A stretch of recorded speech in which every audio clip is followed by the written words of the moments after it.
byiza wakoze subscribe kuri Nyayo TV show nawe utarakora subscribe iki ni igihe cyo kuba wakora subscribe kugira ngo tujye tubasha kubana gatanu kuri gatanu. Ndashimira umunyarwanda wese wakoze subscribe, n'utarakora subscribe making sure ko wakoze subscribe, hanyuma ukurure n'abandi bose batarakora subscribe hanyuma babashe gukora subscribe.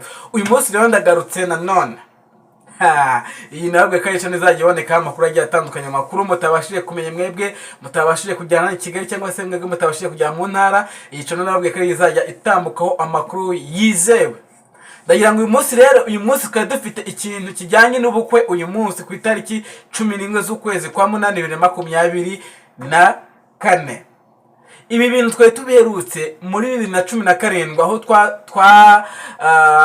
Perezida Kagame cyangwa se Perezida mubyeyi wacu dukunda cyane yarahiraga, ariko uyu munsi yongeye kurahira muri manda y'imyaka 5. Murabizi kuva ku itariki 10 z'ukwezi kwa 4 twatangiye campaign yo kwamamaza umukandida wacu FPR Inkotanyi. Twari twahisemo ko yaduhagarara muri campaign. Hanyuma rero haza kugera igihe cy'amatora kuva ku itariki 15 z'ukwezi kwa karindwi nibwo twatangiye ikintu kijyanye na campaign, no harimo n'ibintu bijyanye no gutora. Mu by'ukuri rero ntabwo twari butore umuntu uzatwizeza ko azaduha inka kandi hari uwaziduhaye mbere. Ntabwo twari butore umuntu uzadusezeranya yuko azatwubakira kandi hari umuntu watwubakiye. Ntabwo twari buzatora umuntu uzadusezeranya yuko azaduha imihanda cyangwa se azaduha ibibuga by'indege. Ibyo ngibyo twaramaze kubigeraho. Abanyarwanda twari dufite ubushobozi bwo kwitorera uwo twumva uzatugira umumaro kandi watugira umumaro. Ntabwo uwaguhaye inka n'uzayiguha, nanjye nungike mu ijambo nyakubahwa Perezida wa Repubulika wacu yatubwiye, uwaduhaye inka n'uzayiduha, abo bantu ntabwo wakumvira uzakugabira ahubwo wakumvira uwakugabiye. Mu by'ukuri byari bigoye ko abantu benshi cyane twaritabiriye muri campaign mu buryo buhagije, kuko ntabwo twari gushyiraho umuzehe wacu ngo duhagararire muri nk'umukandida wacu. Twashyizeho FPR Inkotanyi, hanyuma natwe tugende twiryamira kuba ko twoherejeyo muzehe wacu. Byabaye ngombwa ko natwe rero muri campaign twagiye tumuherekeza aho mu turere ajya yiyamarizamo, mu ntara ajya ajyamo, twagiye tubasha kubana nawe tumwereka urukundo kandi nawe twereka urukundo adukunda muzehe wacu. Mu by'ukuri rero uyu munsi ku itariki 11 z'ukwezi kwa 8 2024 twari dufite ubukwe. Nyakubahwa Perezida wa Repubulika uyu munsi nibwo yarahiye kongera kuyobora u Rwanda. Iyo tubibwira abantu ntago abantu babasha kubyumva. Abanyamahanga barwanya u Rwanda ntago babyumva. Abanyarwanda bafite inyangarwanda nabo ntago babasha kubyumva, ariko twebwe turi mu gihugu ndetse n'abandi banyarwanda twafatanyije muri ibihe bitari byoroshye byo kujya muri campaign, tukava muri campaign tukajya mu bintu by'amatora, amatora akagenda neza 100%, hanyuma tukitorera umukandida wacu twumvaga yatugeza ku zindi ndoto. Ibyo yatugishaho ni byinshi cyane, ariko nanone tuzongeraho n'ibindi azatugezaho, dukomeze twagure igihugu cyacu cyangwa se dukomeze duteze igihugu cyacu imbere. Mu by'ukuri rero umuzehe wacu yaradukoreye kandi n'ubu baracyakora. N'uyu munsi yongeye kurahirira imbere y'abanyarwanda y'imbaga barenga 40,000 na bingahe, dore ko 2017 nanone yarahiriye muri stade Amahoro, ariko iriya stade yari ifite ubushobozi bwo kwakira 25. Uyu munsi twongeye kurahirira mu Mahoro, stade Amahoro yaravuguruwe, iri kwakira abantu barenga 45,000. Mu by'ukuri tubibwira abantu, abanyamahanga bari kuza mu Rwanda bakareba imihanda dufite, bakareba inyubako dufite, bakareba services bahabwa mu gihugu cy'u Rwanda, bakareba ibibuga by'indege dufite, bakareba ibinyabiziga dufite. Ntago iyo barusanisha n'u Rwanda rwa kera bahoze bumva atari u Rwanda barimo aho kuva rundi mugabane. Ibyo rero nk'abanyarwanda twebwe turabyishimira cyane, kubera yuko iyo tubona abanyamahanga baza mu gihugu tubasha kubona ibyo tubifuzaho, cyangwa se abakerarugendo bakomeza kuza kandi natwe bagatanga akazi, natwe tukakomeza kubaho neza. So bivuze ngo rero turishimye cyane kubw'umubyeyi wacu uyu munsi. Imana yo mwijuru ikomeze ikomeze kumwagura imbago, cyangwa se ikomeze kumutiza ubuzima, ikomeze kumuhereza imbaraga zo kutuyobora, kubera yuko nidufatikanya natwe dufite byinshi tuzageraho. Mu by'ukuri rero urubyiruko cyane cyane nibwo nshaka kubwira, ni twebwe imbaraga z'igihugu. Uriya musaza wacu warahiye, ntabwo yabasha kuyobora igihugu wenyine natwe tudahari. Mureke tumutize imbaraga, nitumara kumutiza imbaraga twubaka igihugu cyacu, nitumara kubaka igihugu cyacu dusagurira abantu umutekano, ibihugu, dore ko twanatangiye gusagurira abanyamahanga cyangwa se ibindi bihugu umutekano. Iyo tugenda muri Afurika dusanga muri Central Africa dufite ingabo zacu. Ibyo ngibyo ntawe tubikesha usibye nyakubahwa Perezida wa Repubulika Paul Kagame. Umubyeyi wacu wamunganya iki? Umubyeyi wacu wamwitura iki?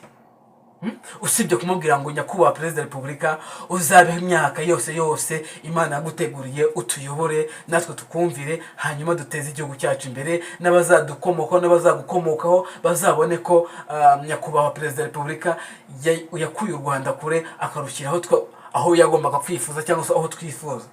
Mu by'ukuri abanyarwanda turishimye cyane kuko twebwe turi kubivuga ntabwo abantu babyumva, ariko buriya bajya baca umugani ngo uteze uburezi ngara bw'ibanza. Twebwe abanyarwanda ni twebwe tuzi icyo Perezida wa Repubulika atumariye. Perezida wa Repubulika yaratworoje, Perezida wa Repubulika yaratwubakiye, Perezida wa Repubulika yatwubakiye imihanda, Perezida wa Repubulika yatwubakiye ibibuga by'indege, Perezida wa Repubulika nta kintu ataduhaye.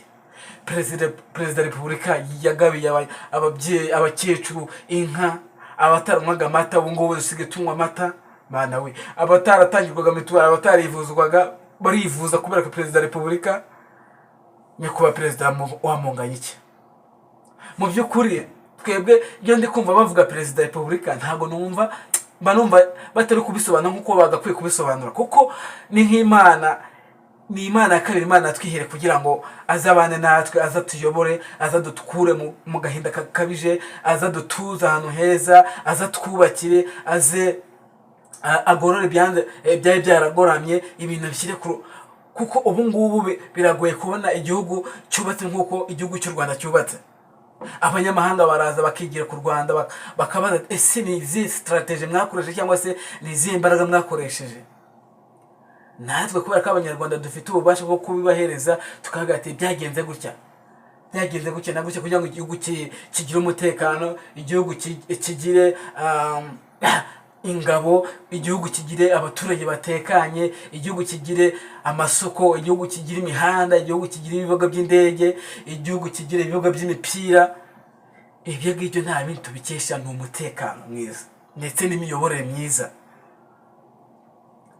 Mu by'ukuri rero uyu munsi twari dufite ubukwe, twari tunezerewe. Mwabonye ko abagiye muri stade bafite abana bahawe irerero, abana bashyirwaho icyumba cyabo, abana baragaburirwa, ababyeyi bari batwaye abana ahangaha nabo bajya kureba ibirori, bajya gushyigikira umukandida wacu cyangwa se perezida wacu mwirahira, babasha gukurikirana umuhango uko wagenze. Abana nabo bari aho ngaho bahawe amata, bahawe ibyo kurya.